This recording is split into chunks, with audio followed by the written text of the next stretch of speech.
Hello, I'm Terry David Mulligan, and this is Mulligan Stew, the podcast, music, film, food, and wine. We're going to touch two of those bases today, film, well, actually television, and wine with Jason Priestley. We've known each other a long time.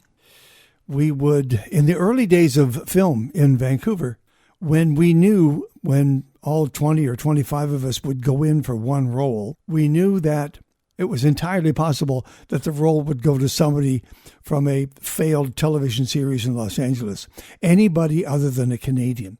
But it all changed. And now Vancouver has become a production hub, and Canadian actors can actually expect to be cast in support roles, co-starring roles, in some cases lead roles, if they get lucky and they're the right individual for the part.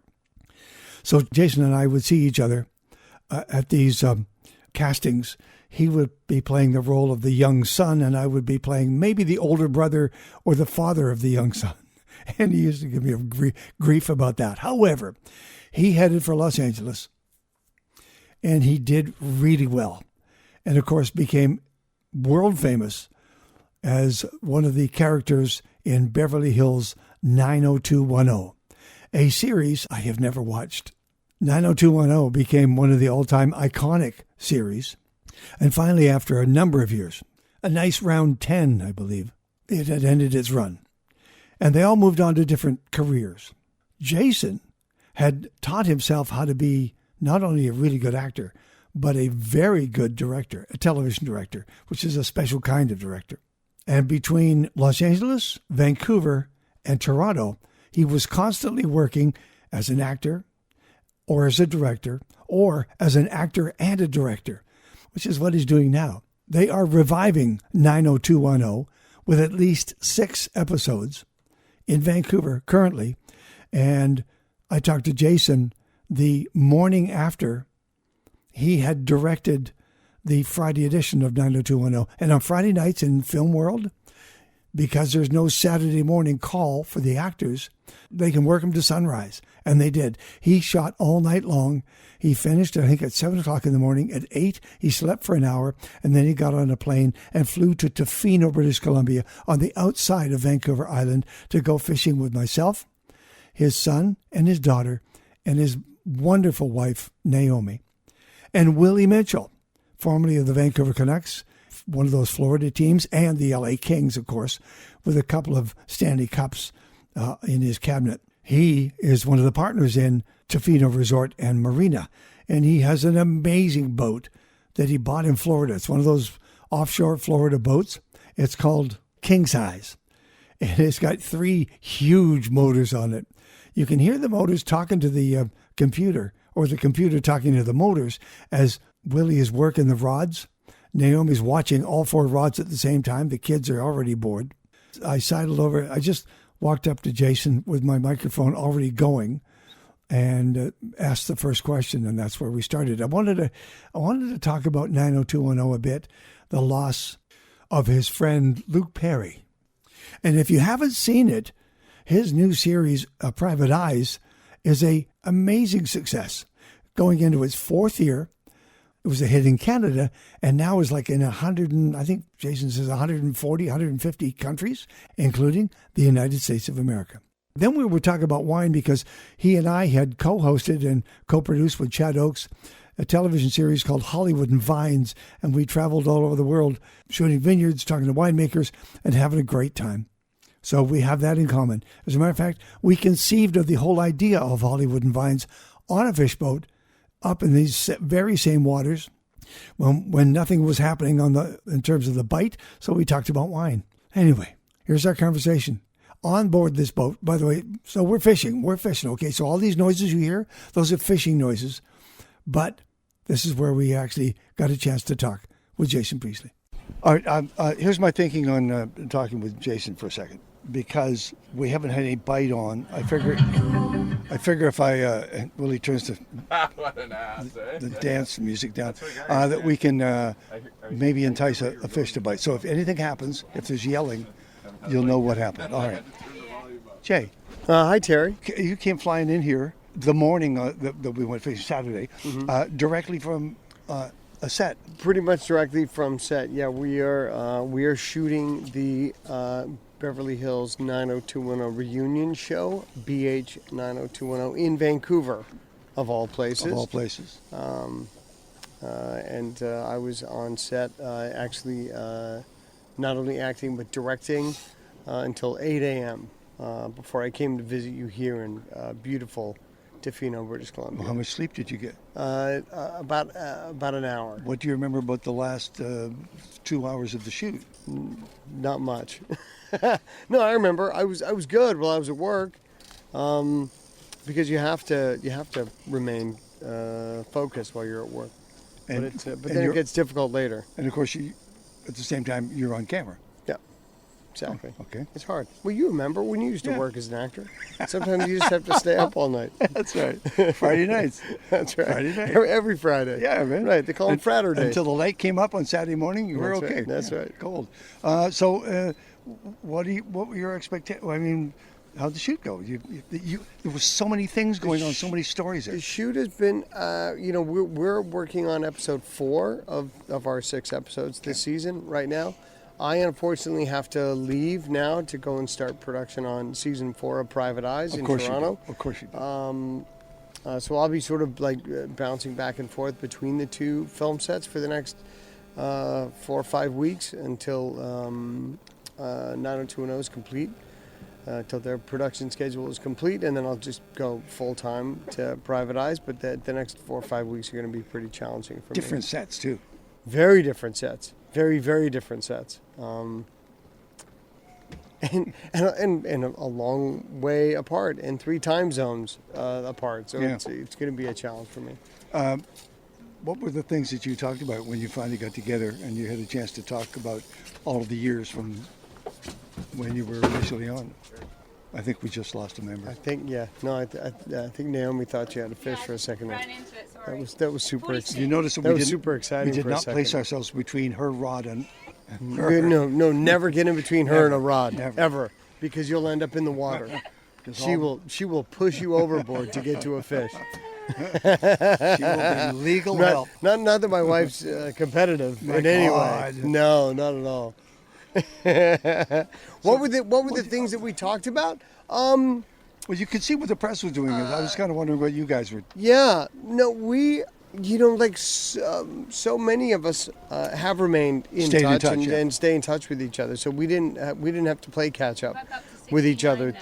But even those of us who aren't as close as we once were. We didn't waste a lot of time rehashing the last 25 years. I think that we all... It had been hashed. Yeah. We all share a bond, and we all have a friendship that supersedes all of that other stuff. Once we all got together, we all just started talking about what we were doing, why we were there, what we were looking forward to, and how we were going to get it done. And I think that's a testament to all of those individuals and how they approach the work that we do together. It's impossible to ask this question about the loss of Luke and what effect it had on the on the cast and the crew, and then the storyline itself. How'd you deal with it? Well, it was, Luke was obviously a very big part of our 90210 family, and personally a very good friend of mine, and a guy who I worked with for years, not only on that show but on several other projects in the intervening years. And so Luke's passing this year was very difficult for me, for Naomi, for our family, for all of us collectively. As for the show and what it meant for the show, I mean, it was difficult. It was difficult to know how to address it and have it be tasteful and respectful and not feel exploitative. And so those were waters that were tricky for us to navigate. But I think we did. I think we did a pretty good job. We did our own tribute to him, and dedicated the season to him, think that's going to be good for all of us. Okay, cool. Just getting my breath back on that one. So, Private Eye. Yep. Year 3, 4. Year 4. 4. Yeah. How fast was that? It was pretty fast, but our hiatus between finishing season 3 and starting season 4 has almost been 12 months, so it's been a long time, and not normal, as you well know, for a television show to have that kind of lengthy hiatus in between seasons. And not normal, but it's getting more and more normal that a Canadian production finds itself in the States. Yes, the show is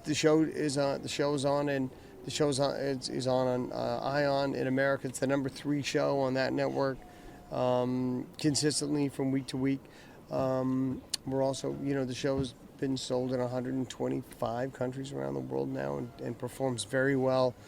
The show's been very successful, and we're all very excited by the success of the show. So really, the only show it can't beat out in some of those other markets around the world is Hollywood and Vines, which of course is the number 1.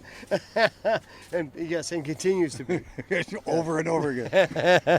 Okay, so let's talk wine for just a second, so we can qualify for Tasting Room Radio. What are you currently drinking? What am I currently drinking? Well, what are you collecting? Let's put it that way. What am I collecting these days? The 2015 and 16 first growth and second growth Bordeaux's, because those vintages are going to be the vintages of the century. We know this for a fact. Yeah. Yes, we do. We know this for a fact. I also just picked up a bunch of 2009 first growth Bordeaux because my son was born in 2009. I'm going to give it to him when he's of age. And hopefully he'll be kind enough to share it with his old man. Okay. And so I'm looking. So that's kind of what I've been. That's kind of what I've been focused on these days. Okay. And it's seeing as it's summertime, rosé. So a lot of rosé. We discovered something in Paris earlier this year, a rosé called Saint Marguerite, which is delicious, which we love very much. And can we get it in here? I don't. It's a pretty small production rosé from Provence, but it's definitely worth trying to find it if you can. Was it salmon colored? Translucent? Translucent salmon colored, yes. As you know, that's right at the top of the list. As you know, is our want at our household. Listen, but in that time that you're spending in Toronto and Vancouver, have you tasted any Canadian wines that got your attention? Have I had anything? I'll just edit around this. Have I had anything Canadian that's caught my attention these days? Well, you and I shared a couple bottles of 2014 Foxtrot Pinot Noir last night that I thought was lovely. Oh yeah, that was nice, really nice. I mean, I've had Foxtrot before, but I think I do enjoy the Foxtrot Pinots. Anything else? No. Simply, hold on. Simply for the fact I haven't been trying to find anything. Okay, tell me about. I have a bottle. Chad Oakes, our good friend, gave me a bottle of Mulligan by Barons and Hitchcock. Yes. What the hell is that? Who's the kid on the cover? The drawing. I don't know, but it's an incredible likeness of you, don't you know? The kid is all ears. He looks like if you and Alfred E. Newman had a kid, it would look like the drawing on the label. And what do we know about why'd they call it Mulligan? I don't.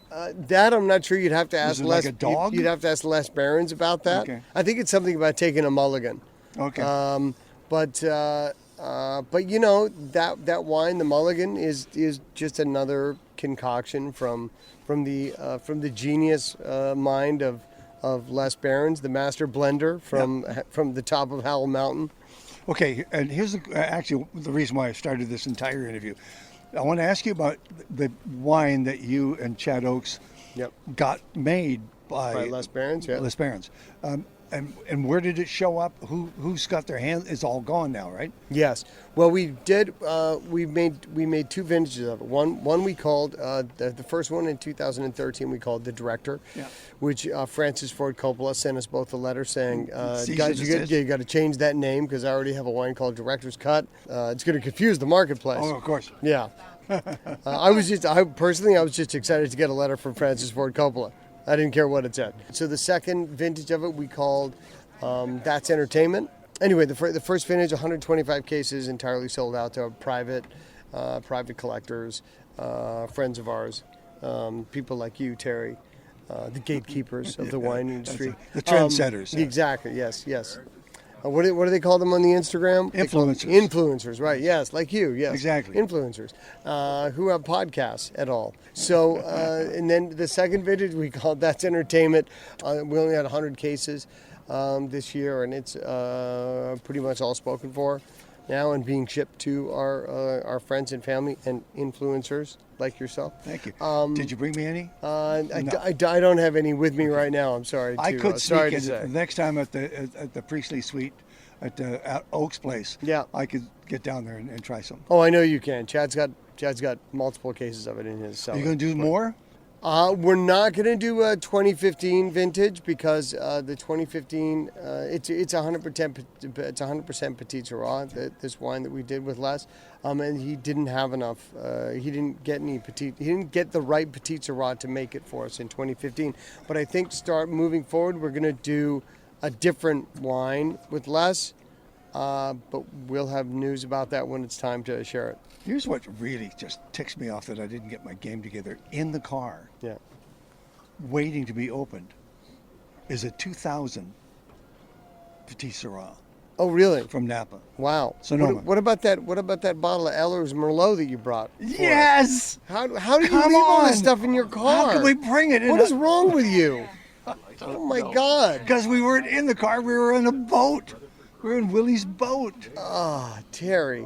You got to start to prioritize. You got to get it together. Is it just because you're getting old? Yeah. Are you starting to get soft? Exactly that. A little soft in the head. Thank you very much for this. You're welcome, buddy. buddy. Have a good run. And, buddy, I'm just excited to get to see you and spend the day with you. It's been way too long. Jason Priestley on Willie Mitchell's King Size from Tofino Resort and Marina. Strangely enough, in Tofino. Jason Priestley. Beverly Hills 90210, the original 10-year series, and now the reboot coming your way this fall, I believe. Thank you, Jason. Thank you, Willie Mitchell. Thank you, Naomi, for watching over the rods and for watching over Jason. And to Ava and Dash. And a special thank you to the amazing Linda Kay from Tourism Tofino. All right, coming up, some very interesting interviews from the Vancouver Island Music Festival.